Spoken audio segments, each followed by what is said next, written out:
आणि बातमी येवल्यातून येवला दिव्यांग संचलित मतदान केंद्र उभारण्यात आले। जिल्ह्यातील पहिलंच दिव्यांग मतदान केंद्र आहे।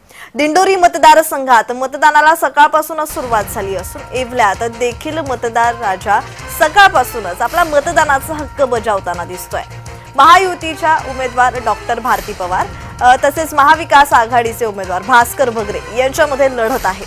आता मतदार राजा कोणाच्या पारड्यात कौल देतो हे पाहणं महत्त्वाचं ठरणार आहे।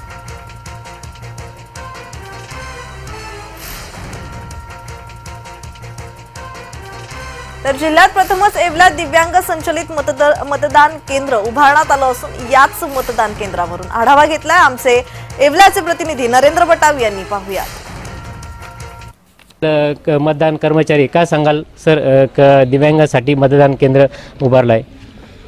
लोकसभा सार्वत्रिक निवडणूक 2024 या अंतर्गत आपल्या येवला विधानसभा मतदारसंघाच्या अंतर्गत स्वामी मुक्तानंद विद्यालयामध्ये 217 क्रमांकाचं हे बूथ आहे आणि या बूथची जी संकल्पना आहे ती आपले जिल्हाधिकारी आदरणीय जलदजी शर्मा तसेच आपले सहाय्यक निवडणूक निर्णय अधिकारी बाबासाहेब गाढवे सर, तहसीलदार आबासाहेब महाजन सर यांच्या कल्पनेतून हा अत्यंत सुंदर उपक्रम या ठिकाणी होतो आहे।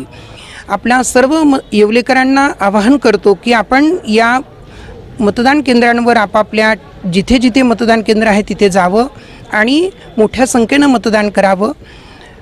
वोट कर येवलेकर हे जाता जाता मी निश्चितच म्हणेन आणि या उपक्रमाच्या माध्यमातून आपणा सर्वांना आवाहन करेन की हा लोकशाहीचा सुंदर उत्सव होतो आहे, तो उत्सव आपण सगळेजण यशस्वी करूया। आपल्यासोबत दिव्यांग कर्मचारी देखील आहेत, काय सांगाल सर, की काय वाटतं?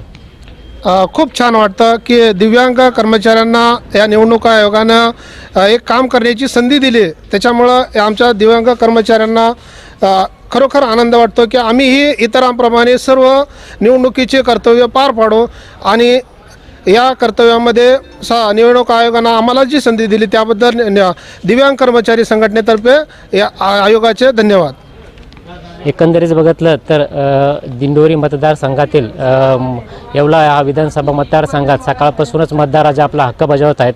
अक्षरशः जिल्ह्यातील पहिलं दिव्यांग संचलित मतदान केंद्र येथे उभारण्यात आलेलं आहे। नरेंद्र बटाव, जय महाराष्ट्र न्यूज, येवला।